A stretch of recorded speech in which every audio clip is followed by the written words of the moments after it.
Salam sejahtera saudara-saudara, shalom. Luar biasa. Kita mau membahas sesuatu yang sudah lama saya ingin sampaikan buat saudara-saudara sekalian. Jadi just bear with me. Yang hari ini mungkin perlu diperhatikan secara pas. Karena yang bakal saya bahas hari ini, saya pilih title Kingdom Perspective. Itu titlenya, Kingdom Perspective. Sebenarnya saya ingin kasih judul Upside Down Thinking. Ya, itu saya mau kasih judul itu tuh ya, pemikiran yang terbolak-balik, atau di Indonesia menggunakan kata sungsang, terbalik. Ya. Pada beberapa tahun yang lalu, 30-an tahun yang lalu, saya membaca sebuah buku tulisan Donald Kraybill yang judulnya adalah Kerajaan yang Sungsang. Itu Kerajaan yang Sungsang judul bukunya. Judul bukunya ini mempengaruhi banget cara berpikir ya. Dan di buku itu dia cuma bilang aja cara berpikir kerajaan sama cara berpikir dunia ini terbalik. Ya, terbalik. Upside down. Makanya dia menyebut judul bukunya adalah Upside Down Kingdom. Kalau saudara suka lihat, ini buku udah lama sih, terbitan tahun 78 saya bacanya. Penulisnya namanya Donald Kraybill. Ya, Donald Kraybill.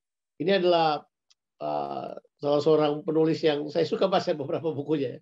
Nah, kita tidak akan membahas buku itu, tapi memang kalau yang bakal kita bahas ini adalah tentang pola pikir, perspektif kita. Sebab begini, yang bakal menolong kita pada situasi sekarang ini hanyalah perspektif seperti ini. Kalau saudara ikut perspektif dunia, aduh, ngeri banget. Sekarang ini menakutkan, sekarang ini mencemaskan, sekarang ini orang terkendali, sekarang ini orang dijadikan seperti alat mainan beberapa orang. Kira-kira begitulah bahasa yang orang pakai sekarang ini, ya kan? Orang mulai demo sana sini, mulai bikin ini dan itu karena mereka mulai merasa, kemerdekaan mereka terganggu. Nah, cara berpikir kita harusnya mengikuti cara berpikir Tuhan. Cara berpikir kita harusnya mengikuti apa yang Tuhan sodorkan kepada kita. Nah, memang tidak semudah seperti yang kita bayangkan ya.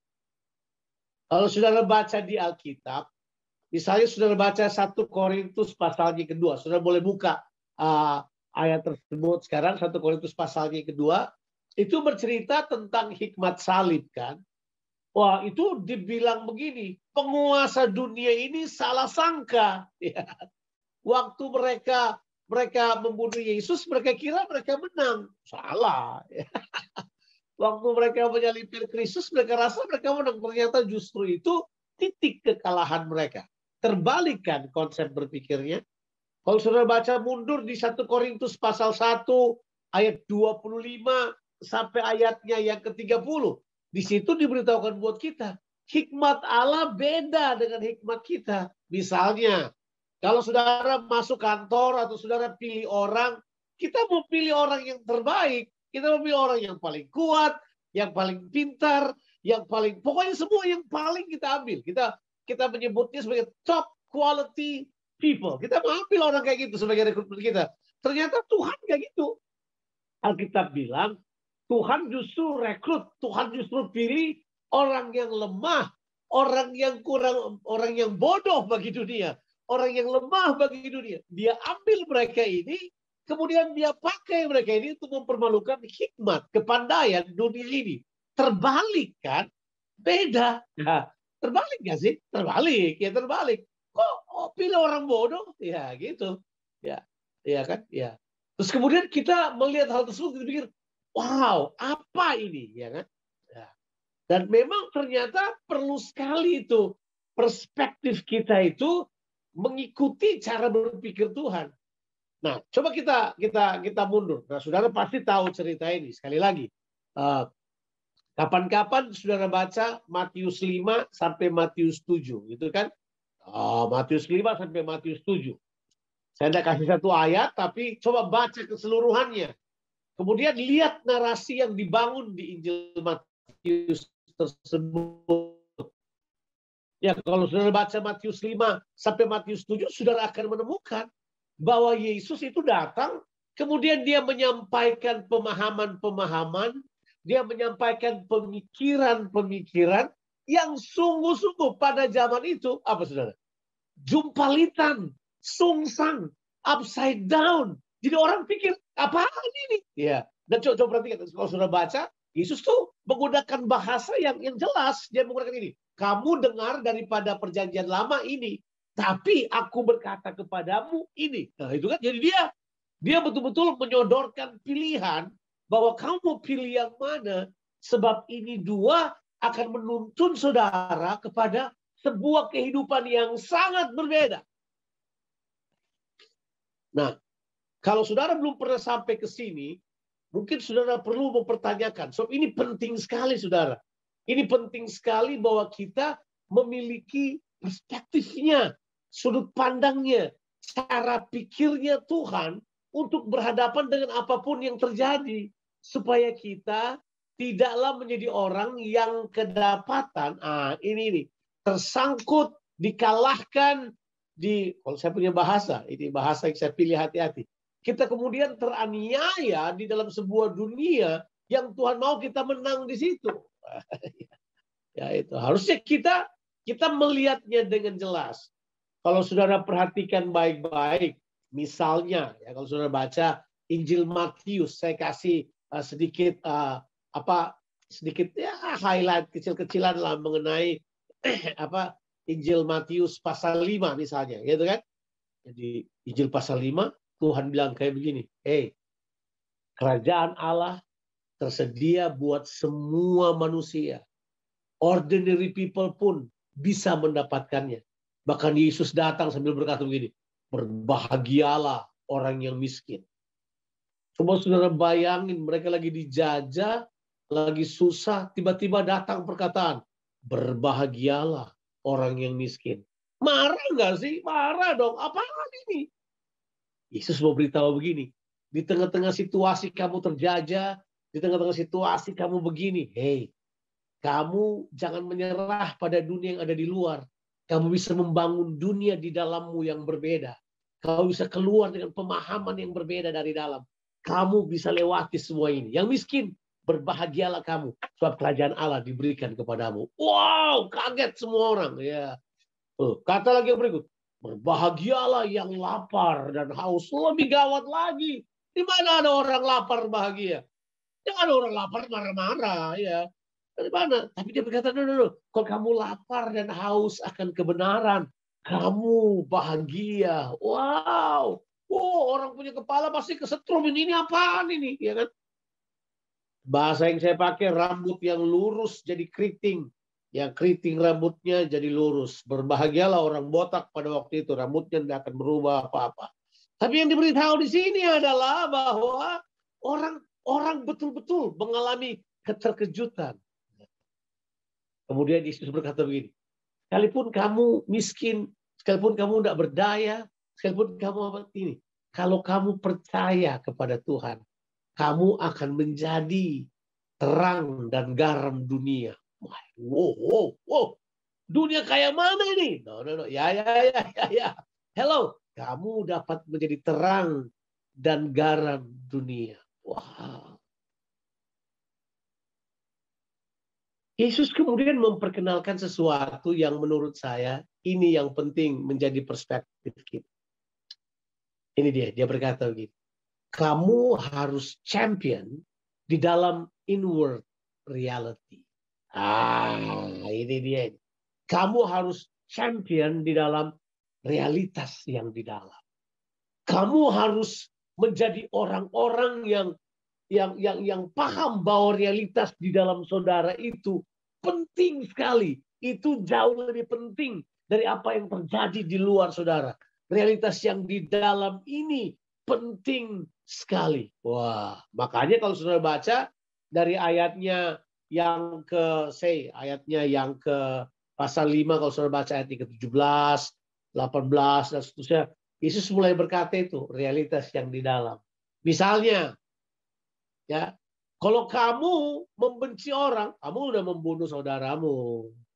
Kalau kamu tidak mengampuni, jadi semua berurusan sama realitas di dalam. Kalau seorang laki-laki melihat seorang perempuan dan tergeraklah, saya pakai bahasa yang tidak banyak orang tahu lah, tergeraklah syahwatnya, ya kan? Artinya dia lihat seorang perempuan kemudian dia menginginkannya sexually, dia menginginkannya, kamu telah berzina di dalam hatimu. Jadi bayangkan nggak? Yesus datang dan beritahu, hey, you now have to create your own reality inside. Kau harus punya itu di dalam kamu sekarang. Sebab apa yang di dalam kamu jauh lebih penting dari apa yang di luar kamu.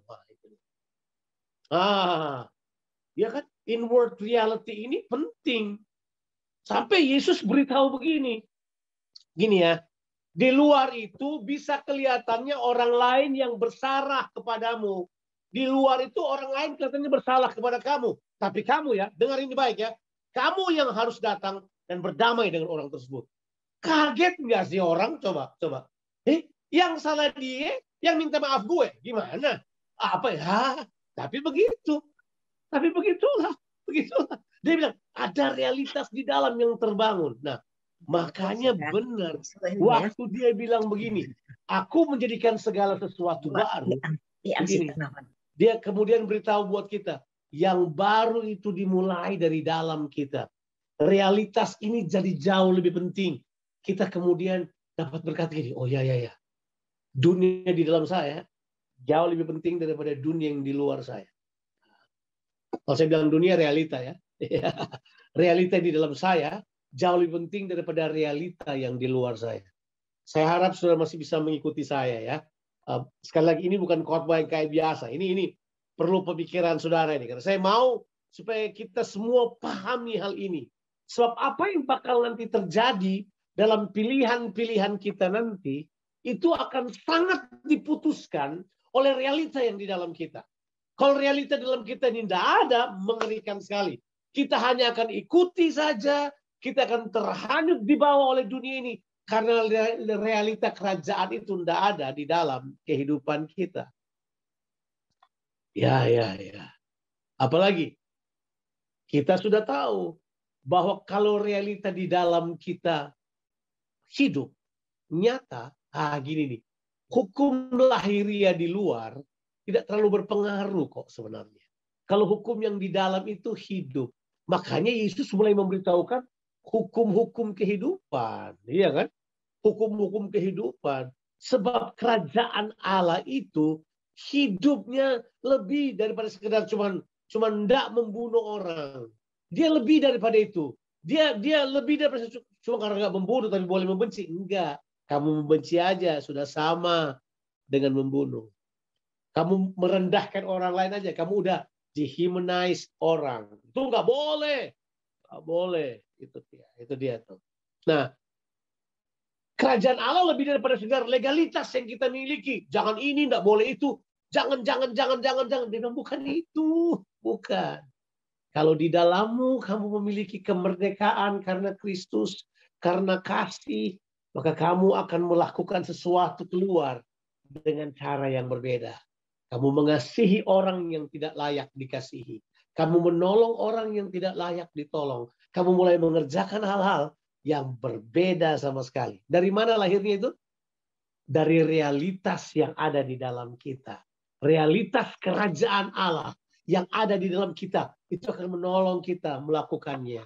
Realitas kerajaan itu akan muncul ketika dalam kesulitan orang tanya, kenapa ya dia ya? Kenapa dia tetap mengampuni sekalipun dia sakit? Ada realita di dalam dia yang kamu nggak ngerti. Kenapa ya? Di tengah-tengah kekurangan mereka tetap memberi dengan sukacita. Mereka bersyukur kepada Allah. Mereka tidak pernah melupakan orang-orang yang susah. Apa yang membuat mereka melakukannya ya? Kenapa ya? Mereka saling mengasihi di tengah-tengah kesulitan. Mereka saling menopang. Dari mana datang itu? Ada realita di dalam mereka yang tidak bisa dipungkiri. Realita itu penting. Realita itu penting. Pertanyaannya, kalau realita itu penting, apakah hidup saudara penting? Yes. Jadi bukan cuma realitas saudara saja yang penting. Hidup saudara itu penting bagi Tuhan. Jangan anggap sepele. Seringkali apa yang sepele di tangan kita, di tangan orang lain bisa hebat sekali kan? Ya, saudara pasti sudah tahu analoginya kan? Misalnya bola basket. Bola basket itu berapa sih harganya? Yang murahan $7 kali ya. Yang agak mahalan sedikit mungkin $22 kali ya. Beli di Rebels kira-kira begitu. Harganya segitu kira-kira. Pegang Rebel Sport mungkin jual $21 sampai $25 mungkin yang bagus. Yang internasional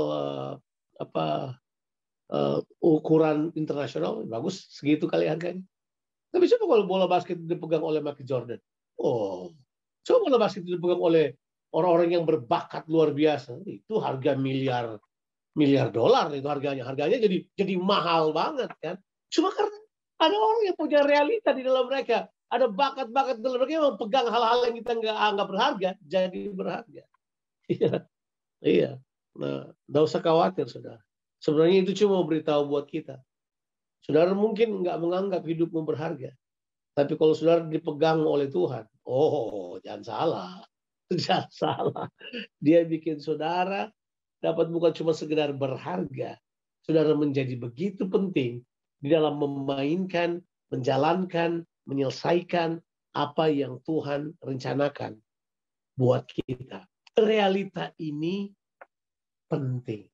Nah, sekarang kita mau masuk kepada apa yang saya ingin sampaikan kepada saudara.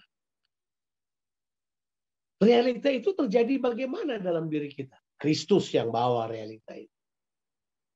Tapi ini, kita manusia yang jatuh di dalam dosa, hidup di dalam dosa, udah terbiasa dalam sebuah sistem yang berbeda dengan sistem kerajaan Allah.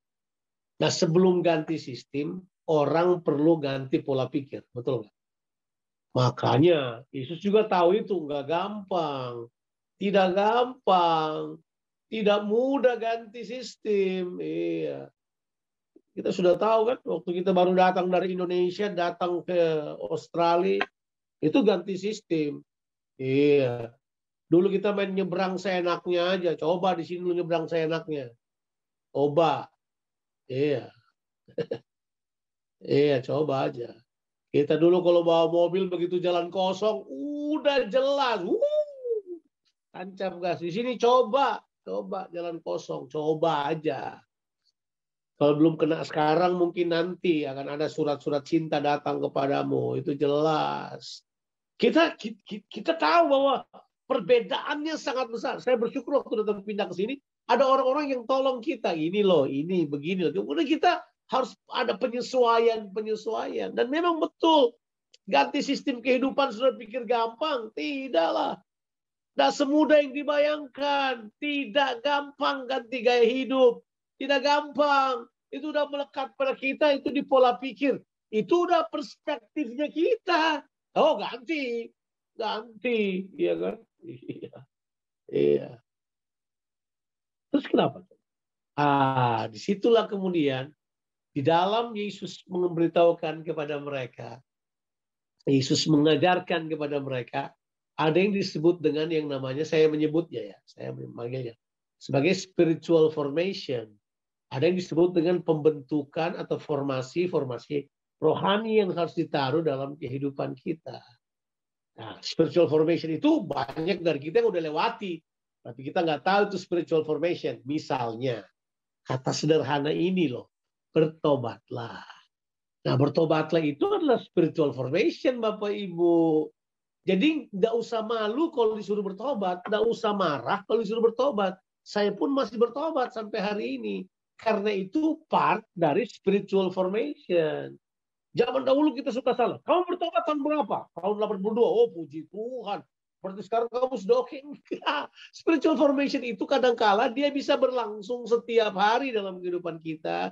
Dan kalau dia berlangsung, tapi dia akan terus berlangsung. Karena spiritual formation ini terus berlangsung sampai kita menjadi seperti Kristus. Spiritual formation ini terus berlangsung, Pak. Saya pun masih mengalami spiritual formation. Saudara pun masih mengalami spiritual formation. Jangan merasa saya sudah oke. Nah ini, orang kalau sudah merasa oke, ini masalahnya. Kita komplain kalau sesuatu tidak oke, gitu kan? Padahal tidak ada kita yang sudah oke belum. Makanya nggak usah komplain. Kita semua masih dalam proses itu. Masih dibentuk. Kita komplain ini, kita komplain itu, kita salahin ini, kita salahin itu. Ya nggak perlu dong. Kalau kita semua masih dalam spiritual formation. Ada pembentukan itu tuh. Pembentukan spiritual dalam kita. Yang saya maksud spiritual itu adalah itu bertobat. Kan arti bertobat apa? Berubah pola pikir. Tapi kita punya arti bertobat terlalu dogmatis agamawi. Kalau nangis-nangis dan mengaku dosa. Iya, itu salah satu bagiannya. Tapi nangis-nangis ngaku dosa belum seluruhnya spiritual formation. Nangis-nangis ngaku dosa itu baru langkah awal. Ngaku dosa, kemudian dibuang dosanya. Tapi saudara harus ganti pola pikir. Makanya di perjanjian baru kata pertobatan yang namanya metanoia itu artinya perubahan pikiran Bapak Ibu. Artinya kita mengalami perubahan dalam cara berpikir kita mengenai sesuatu. Kita tidak berpikir lagi menurut realitas dunia ini. Kita berpikir menurut realitas kerajaan. Bahwa kita semua sedang dibangun ke arah Kristus. Kita semua sedang diarahkan ke situ. Cara pikir kita yang mesti berubah. Tapi kita mau terus pilih pola pikir kita. Makanya kita kebentur terus. Terus tanya pada pendeta, Pak, kenapa saya gini-gini aja, Pak? Ya udah gitu-gitu aja lah. Di sininya tetap begitu-begitu aja. Saudara tetap mengizinkan cara pikir duniawi kuasai saudara. Nah, ini yang harus mengalami spiritual formation. Ini yang disebut dengan the training of the thoughts. Cara berpikir kita. Spiritual formation ini sebenarnya adalah spirit-driven process. Ya. Ini adalah kita sebut sebagai proses yang didorong oleh Roh Kudus supaya kita punya ini, supaya kita punya inner world, bahasa inner world, supaya realita di dalam kita itu menguasai pemikiran kita, sehingga kemudian kita mulai berpikir, bertindak, memutuskan, mengarahkan kehidupan kita dengan cara yang berbeda. Itu. Iya.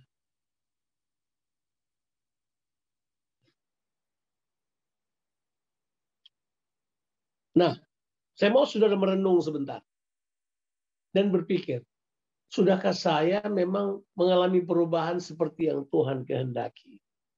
Oke, saudara mungkin jawab, ya, saya mengalami itu, puji Tuhan. Oke. Tapi apakah saya terus mengalami perubahan seperti yang Tuhan kehendaki? Sebab tujuan kita adalah to participate in the divine nature. Supaya kita dapat memiliki sifat-sifat ilahi dalam kehidupan kita. Nah, spiritual formation ini adalah retraining thought sebenarnya. Adalah apa itu? Latih ulang cara berpikir kita. Ulangi cara berpikir kita. Supaya cara berpikir kita seperti yang Tuhan kehendaki.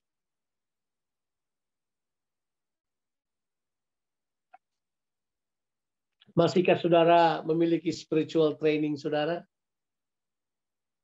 Baca Alkitab, mendengar suara Tuhan, tetap berdoa. By the way, tentang doa saya mau singgung sedikit aja. Yuk jemaat berdoa yuk. Kita berdoa ya. Ayo Garam, para murid Tuhan Yesus Kristus yang ada di Garam berdoa, mari berdoa. Dan kita mesti tahu bahwa berdoa itu bukan cuma memohon kan. Kita pikir berdoa memohon. Padahal kita sudah pernah belajar itu. Bahwa berdoa itu selain intermingle dengan Tuhan. Saudara terbiasa bergaul di dua alam. Saudara biasa bergaul di alam rohani dan alam jasmani. Saudara bergaul di dua alam intermingle dengan Tuhan. Sama seperti orang-orang di perjanjian lama. Di perjanjian baru kita udah lebih jelas. Kita datang dalam Kristus. Kristus yang menjadi kuncinya kan. Di perjanjian baru sudah seperti itu. Dan kita tahu bahwa prinsip doa itu bukan cuma meminta. Bukan. Kalau di perjanjian lama doa udah jelas. Kata doa berasal dari kata palal. Yang artinya adalah judgment. Saudara memutuskan sesuatu. Jadi doa di konsep perjanjian lama itu memutuskan bersama Tuhan. Wah, itu kan keren. Memutuskan supaya realita kerajaan Allah yang di dalam kita itu termanifestasi keluar. Itu keputusannya harus lewat doa. Makanya doa itu memberi kekuatan kita untuk membuat keputusan-keputusan yang benar. Doa bersama-sama dengan Tuhan kita memutuskan keadaan kita. Disitulah otoritas yang kita miliki. Jadi doa bukan bagian ngemis-ngemis, maksa-maksa keadaan. Bukan, doa nggak gitu. Kalau dari awal kita sudah paham hal ini, cara kita berdoa berbeda. Tapi kita suka yang kayak gitu karena kelihatan keren, kelihatan bagus. Ya mungkin di perjalanan hidup kita alami kayak gitu. Saya juga harus mengalami konsep perubahan konsep. Oh nggak bisa kayak gini, kita nggak bisa paksa Tuhan mengenai hal ini. Kita perlu mengizinkan Tuhan menguasai kehidupan kita sehingga kehendaknya yang terjadi. Iya. Kenapa saya berdoa supaya pandemi ini berhenti? Saya tidak menghentikan pandemi ini. Saya tidak punya kuasa untuk melakukannya. Tapi saya berdoa karena saya tahu kehendak Tuhan tidak ada satu orang pun yang binasa. Tidak ada satu orang pun yang mati dan binasa karena ini. Makanya kita berdoa supaya kematian berhenti. Supaya kalau boleh Tuhan selamatkan orang-orang ini. Kita berdoa karena kita tahu itu. Itu kehendak Allah buat kita. Ya. Kalau saudara baca di Matius pasal 6, saudara akan lihat bahwa Yesus ajar mereka berdoa dengan cara yang berbeda. Yesus langsung konsentrasikan kalau berdoa itu begini. Datanglah kerajaanmu, jadilah kehendakmu. That's the key of the whole prayer.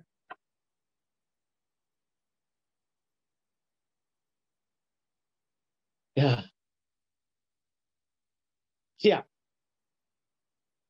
Apalagi yang perlu dirubah? Di dalam spiritual formation ini, miliki pemahaman ini. Saya terus mau mengalami proses perubahan pemikiran supaya realitanya semakin nyata dalam kehidupan kita. Oke, saya mau kita baca satu ayat yang sebagai ayat terakhir. Saya harus berhenti sekarang. Ya. Jadi pesawat Garam 2507 ini sudah mau mendarat, jadi saya selesaikan di sini. Oke. Kita kadangkala ikutin cara berpikir dunia. Dan menurut Alkitab, 1 Korintus pasal yang kedua, nanti kita baca ayatnya yang ke-6 sampai ayatnya yang ke-9, itu sebenarnya gini. Kita ini sama seperti dunia jadinya. Suka salah sangka dengan cara kerja Tuhan. Mari saya baca ayat 6 sampai 9 sebagai pemikiran terakhir. Jadi yang pertama adalah kenali realita di dalam kita. Kita perlu spiritual formation berlangsung terus. Rasa lapar dan haus kepada Tuhan. Doa, baca firman Tuhan, hidup komunal yang sehat. Terus melakukan praktek-praktek itu. Saya bacakan buat saudara sekarang 1 Korintus 2 ayat 6 sampai 9. Sungguh pun demikian kami memberitakan hikmat di kalangan mereka yang telah matang, yaitu hikmat yang bukan dari dunia ini dan yang bukan dari penguasa-penguasa dunia ini, yaitu penguasa-penguasa yang akan ditiadakan. Tetapi hikmat yang kami beritakan adalah hikmat yang tersembunyi dan rahasia, yang sebelum dunia dijadikan telah disediakan Allah bagi kemuliaan kita. Coba lihat hikmat Allah. Tidak ada dari penguasa dunia ini yang mengenalnya. Sebab kalau sekiranya mereka mengenalnya, mereka tidak menyalibkan Tuhan yang mulia. Tetapi seperti ada tertulis, apa yang tidak pernah dilihat oleh mata, dan tidak pernah didengar oleh telinga, dan tidak pernah timbul dalam hati manusia. Semua yang disediakan Allah untuk mereka yang mengasihi Dia. Baca berikutnya lah. Karena kepada kita Allah telah menyatakannya oleh Roh. Sebab Roh menyelidiki segala sesuatu, bahkan hal-hal yang tersembunyi dalam diri Allah. Saya mau menggarisbawahi kata ini. Tapi yang kami beritakan ayat 7 ialah hikmat yang tersembunyi dan rahasia. Haleluya. Hikmat yang tersembunyi dan rahasia yang sudah ada, disediakan bagi kita. Cuman karena dia tersembunyi dan rahasia. Kenapa dia tersembunyi dan rahasia? Kenapa dia tersembunyi? Karena jalannya orang salah ke arah hikmat itu. Mereka mencari dengan jalan yang salah. Alkitab beritahukan buat kita jalan untuk hikmat itu adalah jalan salib. Tak ke arah situ. Tapi kita nyari dengan cara dunia yang nggak bisa dapat. Salah. Itu kalau di film Matrix seperti sudah disuruh pilih. Mau makan blue pill atau red pill. Kamu mau pilih yang mana? Kamu makan yang satu, kamu muncul di tempat yang lain. Ada keputusan yang penting yang harus kita buat. Bahwa kita akan mengikuti jalannya Tuhan. Nah, kemudian dia berkata begini. Sebab dunia salah sangka. Dunia salah sangka. Saya juga percaya iblis lagi salah sangka ini. Dia kira dia bisa kalahkan gereja, dia bisa kalahkan orang percaya, dia bisa tutup semuanya. Dia mungkin salah sangka. Tapi coba lihat. Dia bilang ini, kalau mereka tahu mereka mengenang ini, mereka pasti nggak akan salibkan Yesus. Salah sangka kan mau salibkan Yesus. Nah, ayat 9 kemudian dia beritahu buat kita. Sebab apa yang tidak pernah dilihat oleh mata. Apa yang tidak pernah didengar oleh telinga. Apa yang tidak pernah timbul dalam niat hati manusia. Semua yang disediakan Allah untuk mereka yang mengasihi dia. Artinya begini. Yang bakal saudara miliki, jalan dunia tidak akan miliki. Karena itu disediakan bagi mereka yang mengasihi dia. Karena kepada kita, Tuhan telah menyatakannya oleh Roh Kudus. Mari saudara, saya mau katakan ini. Di tengah-tengah pandemi ini, teruslah bergaul dengan Roh Kudus. Teruslah dengar tuntunan Roh Kudus. Teruslah baca Alkitab. Izinkan Tuhan berbicara kepada saudara. Sebab saya yakin dengan jalan demikian, ada hal-hal yang rahasia dan tersembunyi yang saudara bakal dapatkan. Yang akan menjadi jawaban untuk kehidupan saudara. Yesus berkata begini. Kerajaan Allah itu seperti orang yang jalan-jalan tiba-tiba dia dapat harta karun. Apa yang dia buat? Dia datang, dia sembunyikan dulu harta karun tersebut. Dia pulang. Kemudian dia jual semua. Kemudian dia datang untuk membeli tanah itu. Sebab di tanah itu ada harta karun. Artinya begini. Memang ada harga yang harus dibayar. Waktu kita mengambil keputusan untuk mengikuti kerajaan yang upside down. Tapi mari saya beritahu buat saudara. Harganya akan telah lunas dibayar oleh Tuhan Yesus Kristus. Dan harga yang saudara bayar nggak sebanding. Tuhan memberikan kepada kita hal-hal yang lebih besar, lebih dahsyat, lebih luar biasa dari semua yang lain. Mari saudara. Saya nggak tahu apakah saudara nangkap sesuatu dari apa yang saya sampaikan ini. Tapi perhatikan hal yang saya katakan tadi. Yang pertama adalah kita perlu mengembangkan realita yang ada di dalam kita. Realita Kristus yang berkuasa di dalam kita. Kembangkan itu. Inward reality penting sekali. Justru di tengah-tengah pandemi ini, saudara kembangkan itu. Saudara kuatkan. Strengthening your inside. Kuatkan bagian dalam saudara.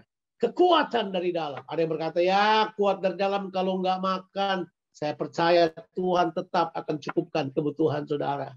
Tuhan akan tetap cukupkan kebutuhan saudara. Tapi kemudian yang kedua adalah kita masuk pada spiritual formation. Semua orang harus masuk ke situ. Nggak ada yang sudah selesai. Kata kuncinya adalah bertobat dan ikuti Yesus. Bertobat dan ikuti Yesus. Alami perubahan pemikiran. Ikutin dia kemanapun dia ajak kita pergi. Tapi yang terakhir, ini penting sekali. Yuk, kita terus bergaul dengan Roh Kudus. Izinkan Roh Kudus menuntun kita. Dia ada di dalam saudara. Roh Kudus ada dan siap untuk membantu saudara. Dia adalah penolong. Alkitab bilang penolong akan datang untuk menolong saudara di dalam segala keadaanmu. Untuk membuat saudara mengerti. Untuk membuat saudara tahu. Untuk saudara masuk. Roh Kudus adalah kuasa yang dicurahkan dalam kehidupan saudara. Untuk saudara dapat hidup seperti yang Tuhan inginkan. Doa saya, kita memahami pemahaman tentang kingdom perspektif ini. Tuhan Yesus memberkati kita sekalian. Let me pray for you. Bapa di sorga, hambamu berdoa. Hambamu sangat terbatas untuk menjelaskan ini Tuhan Yesus. Hambamu nggak sanggup untuk memberikan pengertian yang jauh untuk dapat dimengerti oleh semua orang. Sekarang hamba berdoa supaya Roh Kudus menerjemahkan semuanya, Tuhan. Seperti yang Brother Henry katakan, supaya ini diresapi dalam hati orang.